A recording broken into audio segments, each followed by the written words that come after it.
Yo yo, what's up mga kabutingting? Yan good morning sa ating lahat mga kabutingting at welcome back sa ating munting channel. Yan ay mayroon na naman tayo ditong home service na electric pan. Ang brand nito ay Asahi. Ayan. Double blade. Nakagawa na ba kayo ng ganitong double blade? Ito ay ginawa ko na ito mga kabutingting noong medyo may katagalan na. Pagkatapos ng bagyong Udit. So nasa mga 2 taon na yata mahigit. Ang problema nito dati ay yan, ito yung wire na ito ay nagpalit ako. Ngayon naman ay hindi ko pa alam. At shout out sa may-ari, hayaha yung may-ari Kaway-kaway mo na dyan, boss. Yan, salamat. So handa lang pala tayo ng extension. Yan. Boss, makisuyo boss. Tapos kuha lang ako dito ng side cutter. Tapos yan, pati langis at siyempre panghinang. Tapos kuha din tayo ng yan. Ay bakit kasama yung martilyo? Hindi kasama yan. Ayan lang. Wala mo, papalitan na talaga yung aking soldering iron ayan ayan, pasensya na kayo sa aking kamay dahil mayroon din akong home service kanina kaso hindi ko na videohan. Anong nangyari boss? Ayan. At para yatang may napansin ako dito mga kabutingting, yung kanyang guard lock nasa hindi na maayos. Yan bago ko nga pala ito umpisahan mga kabutingting ay disclaimer lang. Lahat po ng video na ina-upload ko sa aking YouTube channel ay based lang po sa aking experience. At syempre hindi tayo dito nagmamagaling. Ayan, inaayos ko lang yung aking tripod dahil wala tayong taga-video at pasensya na. So ano nangyari? Baka yatang ayaw. Ay, hindi pa pala maayos. Ayan, pwede na. Dahil nasa maayos na. So, ito munang uunahin natin. Itong napansin ko, baka ito lang ay bumaba yung kanyang guard lock. Baka basag ito. Tulog. Ayun, basag nga. Yan basag. Tingnan natin kung ito ba ay malambot. Malambot naman, ayan kung nakikita nyo, prewell na prewell. Alugin lang natin. Wala siyang alog. Yung isa nito ay bushing sa harap. Tapos yung nasa likod naman ay bearing. Kung hindi ako nagkakamali, dahil ito ay nakagawa na rin ako ng ganito pero bibihira. So hanap lang ako dito ng guard lock. Ayan. Ito yung ating pamalit. At kulay puti. Ito ay sikanhan lang. Yan, tingnan natin. Baka ito ang problema lang nito ay guard lock lang.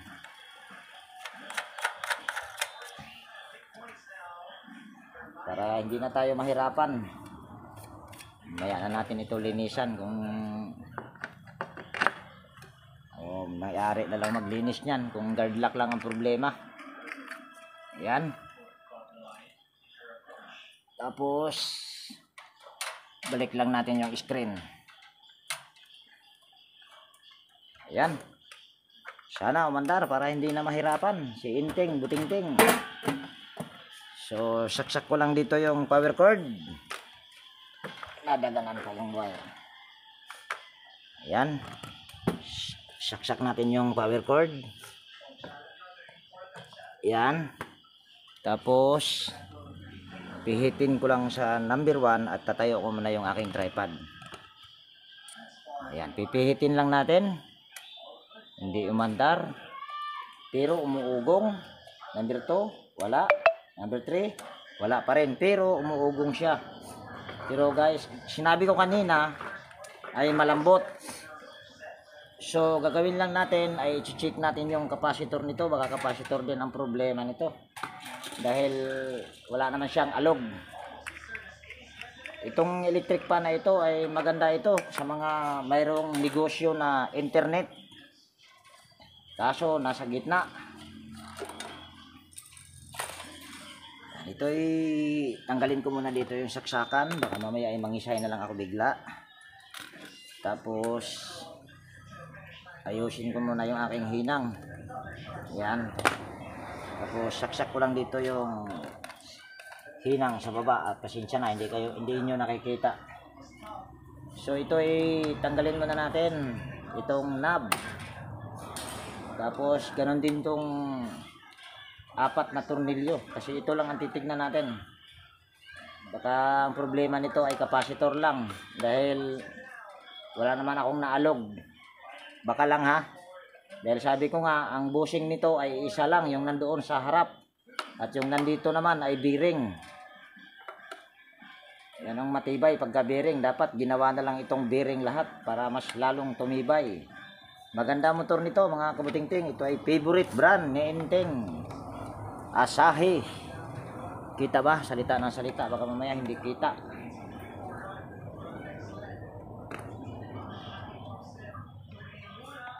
Yan. Tapos ano nangyari nito? Bakit nakapulupot na yata? Yan. O sugutin natin. Pero bakit tayo mahugot? Ayun, sumabit pala. Ayun, capacitor talaga ang problema. Ayan oh.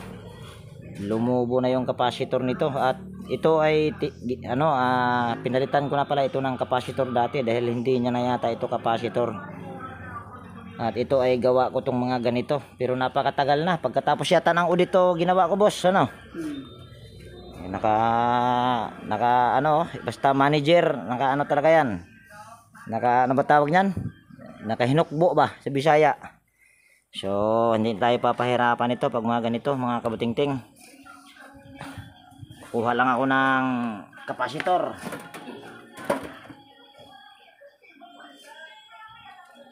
Ayan, ito ipapalit natin. Kapasitor. Ito ay 2UF. Kita ba? Ayan, nasa aking kuko. Tagal tong ginawa ko. Nasa mga 2 taon na mahigit. Tatayo ko lang yung aking tripod para kita nyo yung pagpalit ng kapasitor. Yan. Higpitan ko lang. Tapos, yan. Ito, ayan o. Lumubo na. Pero ito ay sabi ko nga ay matagal na ito. Nasa mga 2 taon na higit na. Dahil pagkatapos ng audit, bagyong audit ko ito ay ginawa. Tumagal din pala yung kapasitor na ito. Yan, putuloy na lang natin dahil yung ipapalit kong kapasitor ay may wire din. Dahil wala akong nabiling kapasitor na kalimitan kasi na ginagamit kong kapasitor ay yung dihinang. Dahil pagka ganito kasi na pagkakamalan na tawag niyan, kinahoy lang. Pero ito ay bago. Yan, bago ko ito ikakabit ay testerin muna natin. Para makikita nyo na ito ay bago. Kasi pwede ko namang sabihin bago kahit luma. Dito natin malalaman kung ito ba ay talagang bago. Yan, on lang natin yung ating tester. At select natin sa capacitance. Hindi pala kita, buwang kating.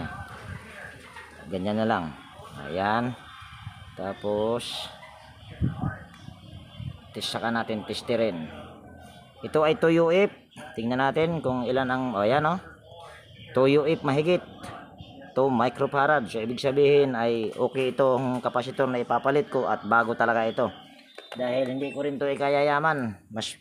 Mas maganda kung magiging honest tayo sa ating customer para tayo ay makagawa pa ulit. Yun ang aking sekreto bilang isang nag-home service. Dahil hindi ko naman masasabing certified technician ako dahil wala naman akong nito.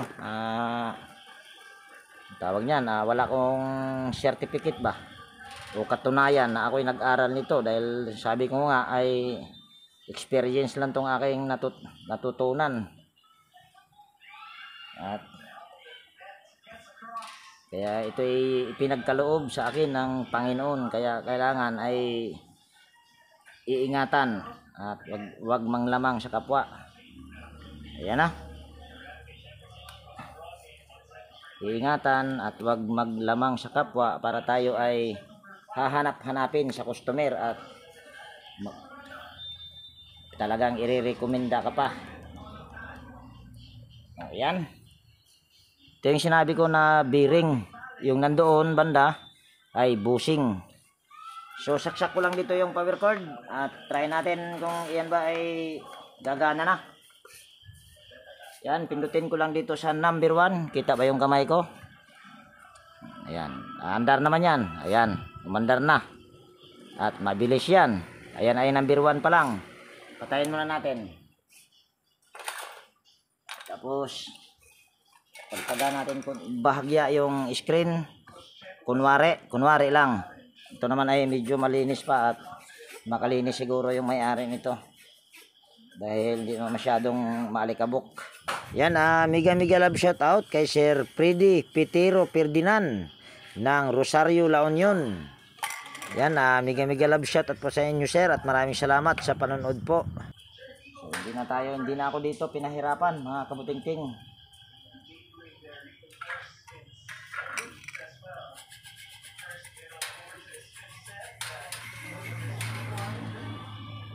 Yan. Tapos ito, pagpagan lang natin. Kunwari lang din. Dahil hindi naman masyadong madumi. Para kahit papano, matuwa yung may-ari sa atin. Ayan. Ganun din to, pagpagan din natin. Tapos, balik na natin. Symbol na natin. At kung napansin nyo, hindi ako naglagay ng langis. Dahil ayan dyan ay bearing. Maglalagay ako ng langis doon sa harap. Ayan, balik lang natin yung tornilyo.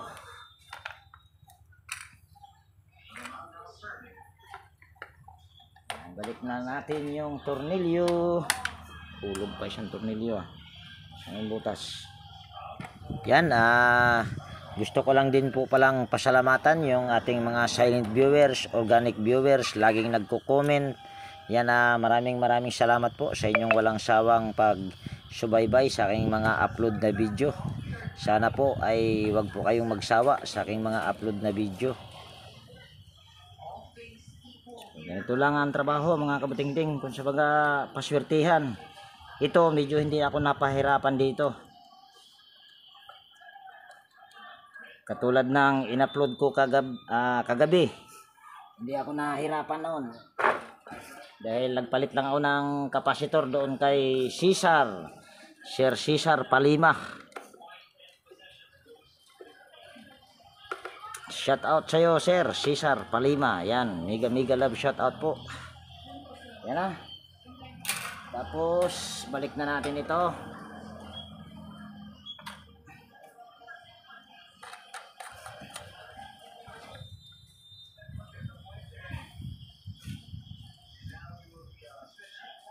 Tapos ganun din ito.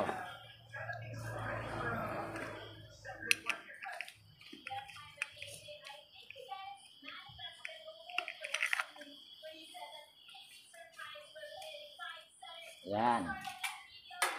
At ganun din dito.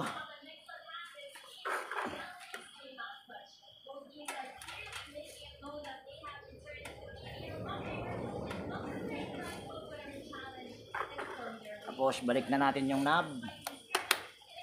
Kita ba? Hindi pala kita, buwang kating niya. Aray. Tapos lilinisan natin ito, bagpagan natin bahagya.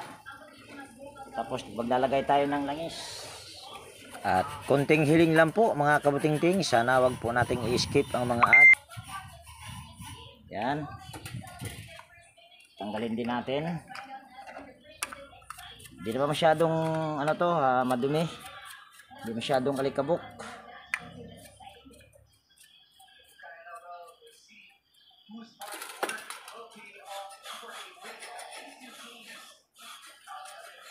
Yan. Tapos langis. Igaganyan natin dahil igaganito ko lang ito. Hindi ko na to, yan. Tapos ganituhin lang natin para yung langis ay pumasok doon sa busing. Hindi na natin babaklasin, malaki lang trabahuin. Ito naman ay pre-wheel na pre-wheel, pero ayan ay nilangsan pa rin para kahit pa paano tumagal. So balik natin itong ilisi matapos na.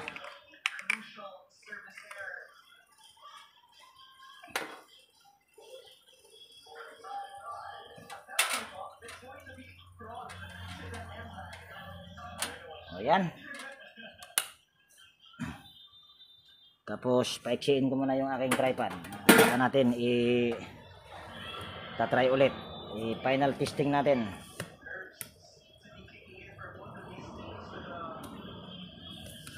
Buti ay capacitor lang ang problema. Basta pre-wheel, tapos hirap siyang umikot, sigurado ang capacitor niyan. Tapos pag alugin mo walang alog, ay sure ball yan. Para yatang madumi pa. Ako na yan. Yan, nakasaksak pa pala yan. So ito ay ating number 1 lang. Number 1. Yan, number 1. At yan, kung nakikita nyo, ma'am, good morning ma'am. Ayan, yan pala yung may-ari, si Ma'am P. Nyala. Yan, shout out sa iyo ma'am. Ito naman ay kapatid niya, si Kalbo. Kalbo, si Mamer. Yan. So ayos na yan mga kabuting-ting. Ma'am, tingnan mo muna to ma'am. Yan, number 2. Yan, napakabilis. Number 3, ha? Okay na? Okay na, boss? Boss? Yan, napa-okay si kuya. Okay na? So yan, dito ko na rin tapusin yung video natin sa araw na ito mga kabuting-ting. At kung meron ka ditong natutunan at kung nagustuhan mo itong video na to, pwede bang palike at pakishare. At higit sa lahat, kung bago ka na napadpad dito sa aking munting channel, baka pwedeng hilingin ko rin yung inyong pag-subscribe at pakipindot na rin yung notification bell at ilagay sa all para ma-notify ka pag mayroon akong mga bagong i-upload na video. So ayan, laging nag-iiwan sa inyo ng ingat tayo palagi at God bless po sa ating lahat mga kabuting-ting. Yan, bye bye na po.